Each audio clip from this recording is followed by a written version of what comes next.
Welcome back to this next session, and I'm Mrs. Varsha and you are with me in Saraswati coaching classes. ठीक है? Now in previous session we have talked about environment. ठीक है? Now we will discuss on the very important topic of the environment, that is ecosystem. What that is? Ecosystem.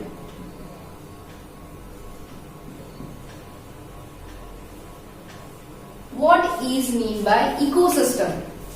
See, wherever we are living, along with us, there are many factors present. For example, if I am living in a society, ठीक है, society, तो उस society में क्या क्या है? There are few houses, there is garden, there is a small mall we can say, और society के बाहर, या फिर कोई छोटा सा स्विमिंग पूल है, या फिर गार्डन में कुछ बेंचेस वगैरह रखे हुए हैं, या फिर the people those who are living in the society they may have their pets. All these things which are living together as a unit is refer as the ecosystem. What it refer as? Ecosystem. Ecosystem is of many type, and ecosystem is present in two form. एक तो natural भी हो सकती है और वो man-made भी हो सकती है. That we will see later how it is. Later means after 5 minutes. Ecosystem जो है वो naturally होती है. For example, आप pond ecosystem ले लो. एक pond है छोटा सा, तो उस पॉन्ड में क्या क्या आता है? Pond itself indicate its aquatic ecosystem. Pond लो, pond, river, lake, oceans, glaciers, ये जो सारे हैं related to water, all these are aquatic ecosystems. Land में जो ग्रासलैंड लीजिए आप, then desert you can take, then forest you can take. All these are called as terrestrial ecosystem. Land पे survive होने वाले या लैंड पे रहने वाले सारे जो सिस्टम्स होते हैं, दैट इज टेरेस्ट्रियल. अभी उनमें भी अलग अलग टाइप है. So these all are natural ecosystem. अभी मैनमेड इकोसिस्टम कैसे होगी? जैसे मैंने अभी एक सोसाइटी का एग्जांपल दिया. मैनमेड इकोसिस्टम कोई गार्डन होता है जहाँ पे हम अलग अलग प्लांट्स लगाते हैं, एनिमल्स को लाके रखते हैं, केज में तो सही रखते हैं, तो हम एक वहां पे इकोसिस्टम क्रिएट करते हैं, that is manmade ecosystem. Sometime naturally occurring ecosystem को हम up to some extent restrict कर देते हैं, so that to protect the plants and animals inside it. For example, जो भी नेशनल पार्क्स है, सेंचुरीज है, बायोडाइवर्सिटी हॉटस्पॉट है, ये जो सारे हैं, this is come under the 2-in-1, means naturally ही है, but we are just trying to protect it. So this is what the ecosystem is. Where we were on pond ecosystem. चलो एक pond की बात करते हैं. तो पॉन्ड में क्या क्या आता है? पॉन्ड में तो पहले आता है पानी, as it is pond. So pond itself a component of the ecosystem. ठीक है. बाद में उसमें आएंगे फ्रॉग हो सकते हैं, अलग अलग वैरायटी या स्पेसीज के फिशेस हो सकते हैं, उसमें कुछ ग्रासेस भी हो सकती है, उसके जो अंदर at the bottom of that pond there may be sand. So all these factors are the components of that particular ecosystem. So according to the nature of the component, the ecosystems के जो component होते हैं, that is been divided into 2 categories. Which are these? These are biotic and abiotic. कौन से है वो? Biotic and abiotic. We will talk about the biotic ecosystem first. Biotic ecosystem. All the components of the ecosystem which are living, जिंदा, living, which can grow, which can reproduce, all these are coming under this biotic factor or biotic component of the ecosystem.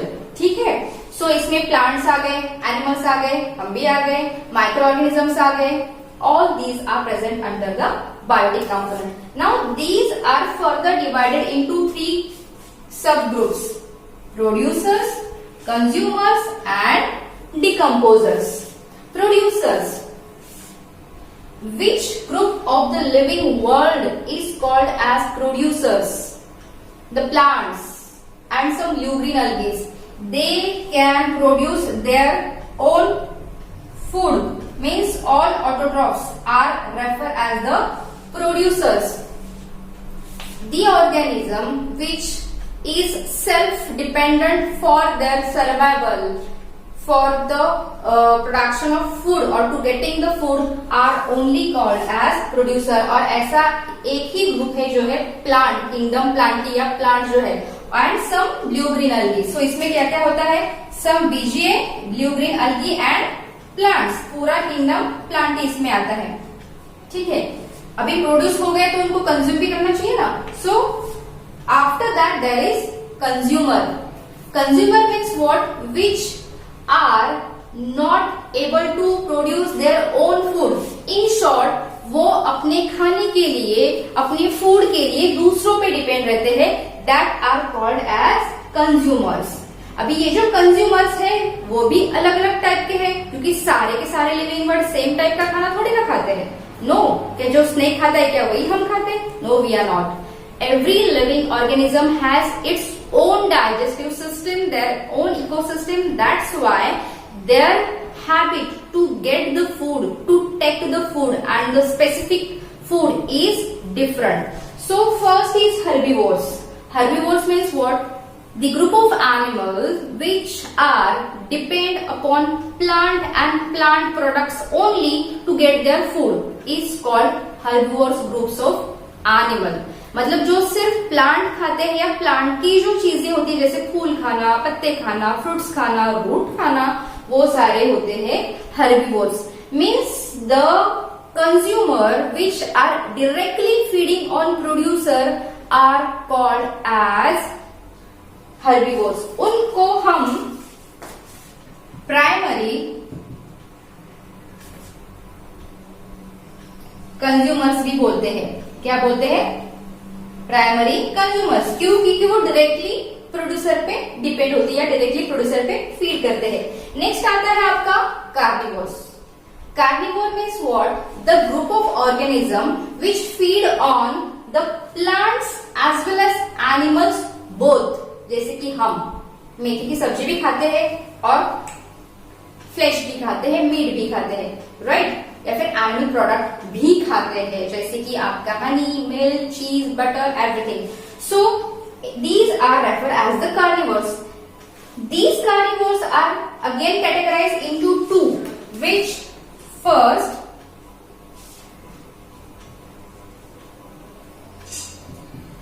primary carnivores and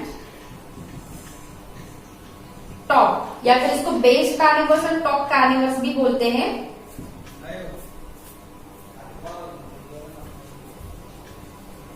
now see the carnivores which eat the small animals. Small animals, जो animal छोटे छोटे animals को खाते हैं, जैसे कि fox आया, snake आया. ये जो छोटे छोटे एनिमल्स हैं, हाइनास वगैरह, जो छोटे एनिमल्स को खाते हैं, जिनको बोलते हैं प्राइमरी कार्निवर्स. ठीक है. और बेस कार्निवर्स, लेकिन इन एनिमल्स को खाने वाले जो एनिमल है उनको बोलते हैं टॉप कार्निवर्स. जैसे आपका lion, tiger, these animals are feeding on the primary consumer. जैसे कि लायन हंट करता है डियर की, right? So deer depend on the producer. जो एनिमल प्राइमरी कंज्यूमर पे फीड करते हैं, that are called as the top carnivore. बड़े बड़े एनिमल की शिकार करके खाने वाला होता है टॉप कार्निवर्स. अंडरस्टूड? देन आपका Omniverse. Omniverse means the animal which feed on dead and decade matter of the living organism is called Omniverse. For example आपका वल्चर आ गया, क्रो आ गया, जैकल भी समटाइम आता है. सो डेड एंड डिकेड ऑर्गेनिज्म पे feed करने वाले ग्रुप ऑफ ऑर्गेनिज्म को हम क्या बोलते हैं? हम बोलते हैं उनको omnivores. Now the last biotic factor of this ecosystem is decomposers. Decomposer ये बहुत ही ज्यादा इंपॉर्टेंट बायोटिक फैक्टर है हमारी इकोसिस्टम का. क्यों? क्योंकि First of all, see which are there in the decomposers. Bacteria, group of bacteria. When I'm saying bacteria, it is not a single bacteria. ये एक बैक्टीरिया का पूरा ग्रुप है जिसमें अलग अलग स्पेसीज आती है. या फिर फंगस भी अगर मैंने बोला तो पूरा किंगडम फंजाई के अलग अलग स्पेसीज होते हैं जो they are specific in their action to get their food. So these two are the major microorganism which are present in the group of decomposers. Along with them, there are some insects, mites, rats या फिर छोटी जो होते हैं जो क्या बोलते हैं उसको कैटरपिलर जैसे भी होते हैं. देखो कभी कभी दिखते हैं वो सॉइल के अंदर. They are also contribute up to some extent in the process of decomposition. Now why did I say it's very very important. सोचो ये जो डिकम्पोजर नहीं होते तो क्या होता. ये अर्थ नहीं कचरे का ढेर बन जाता. इसको लिविंग प्लैनेट नहीं गार्बेज प्लैनेट कहते. फिर आप सोचो डिकम्पोजर्स है इकोसिस्टम में, हर एक इकोसिस्टम में, फिर भी इतना कचरा फैल रहा है हर ओर. तो सोचो डिकम्पोजर्स नहीं होते तो क्या होता. चीजें डिकम्पोज ही नहीं होती ना. The rate of generation of waste material and the rate of decomposition of this waste material is very different from each other. That's why we used to notice garbage everywhere, waste everywhere. और decomposer ही नहीं होते तो decomposition की process ही नहीं होती, और नहीं होती तो हर जगह पे इतना सारा वेस्ट रिमेनेंट लेफ्ट ओवर हो जाता, एक्यूमुलेट हो जाता. तो और सरफेस जो है वो it may be laden with the layer of the waste material. Simple सा एग्जांपल ले लो. अगर कोई फॉरेस्ट है, क्योंकि हाउस होल्ड जो है गार्डन है वहां के पत्ते झड़ गए तो हम उसको कलेक्ट करके ड्राई करके जला भी सकते हैं. लेकिन फॉरेस्ट की बात ले लो. फॉरेस्ट की बात इसलिए मैंने कही क्योंकि फॉरेस्ट में कोई जलाने वाला या कचरा इकट्ठा करके उसको डिस्पोज करने वाला नहीं होता है. Forest is a complete ecosystem. Even every ecosystem is a complete ecosystem which used to manage its own balance in the nature. So decomposer नहीं होते तो जितने भी ड्राई डिफोलिएशन होता, लीव्स डिफोलिएशन होता, तो जितने भी अब तक की प्लांट की हाइट है तो फॉरेस्ट के प्लांट के ट्रीज के हाइट से ज्यादा वो इसकी लेयर आ जाती. तो क्या होता. Plant will be not able to survive. The animals, wild animals not, even we might have not able to survive. कैसे सर्वाइव करते. जला के क्या चलेंगे, डिस्पोज करके कितना करेंगे. So decomposer is very very important factor of this ecosystem, which is also called as the cleaning agent of the ecosystem. And come back to the last, that is abiotic component of the ecosystem. See, इसके अलावा हमारी ecosystem अधूरी भी है और imbalance भी है. कैसे. जहां पे हम रह रहे, wherever we are living or wherever animals are living, at that time, at that place, these factors if not present, which factors. चलो सोचो वहां पे सॉइल ही नहीं है तो क्रॉप कैसे आएंगे. सोचो वहां पे एयर ही नहीं है तो ब्रीथ कैसे करेंगे. Where from we will get the oxygen. Water ही नहीं है, पिएंगे क्या. How will be survive. If sunlight is not there, how the process of photosynthesis will take place and how this producers will survive. Isn't it? So all these factors are very important. Not only this, but जो minerals होते हैं जैसे calcium है, sulphur है, potassium है, sodium है, ये भी बहुत ही ज्यादा मात्रा में कंट्रीब्यूट करते हैं to make a complete and balanced ecosystem. Along with that ये जो माउंटेन्स है, प्लेटूज है, रिवर है, वैली है, डेजर्ट्स है, ये सारे अपनी अपनी लेवल पे बहुत ज्यादा कंट्रीब्यूट करते हैं. क्योंकि these biotic and abiotic components are supplementary to each other. How?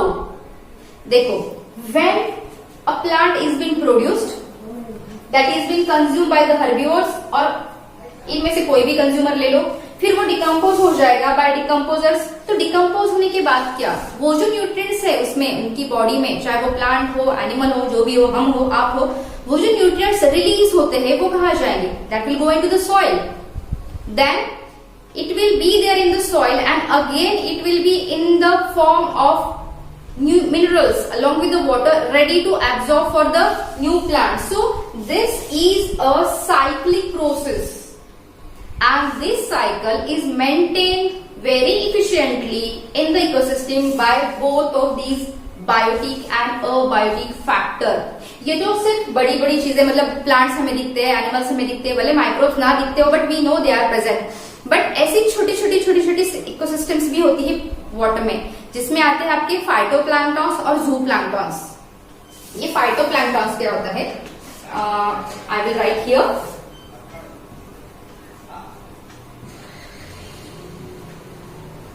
Phytoplankton, the very small microscopic plant species, very small microscopic plant species. Phyto means what? Related to plant, and plankton means what? Plankton means species, invisible small. उसी के साथ साथ आते हैं zooplankton. Zoo means what? Related to the animals, and plankton means what? Species. So in aquatic ecosystem you will notice uncountable species of this phytoplankton and zooplankton. मतलब ऐसे देख के तो लगता नहीं कि उसमें कुछ है, but if you analyze that sample of water under the microscope by taking a drop on a slide, you will notice there is some movement taking place in that drop of water which we cannot see by naked eyes. लेकिन फिर वो आए कहां से? वो कहां से आते नहीं है, वो ऑलरेडी वहां पे प्रेजेंट है. So in this huge world of ecosystem, these microbes, these phytoplanktons and zooplanktons are also playing their role. So what we have talked in this session, we have talked about the components of ecosystem: biotic, abiotic. What are their subtypes? What are their uses, and how they contribute to form a complete balanced cyclic ecosystem. Clear? Now in next session we will talk about the next point. Till that time you read up to this from your textbook or reference book. You write the key point of it and let me know about it. ठीक है? ठीक है? I'm asking you again and again. ठीक है क्या? ठीक है क्या? That means I just want a clarification from you. Yes, you are getting or you are not. If you have any query regarding this, please let me know in the comment box, or you can ask me as well. Write notes, उसके pics ले लो और मुझे group पे भेजो. ठीक है? You take care of yourself, think positive and keep smiling.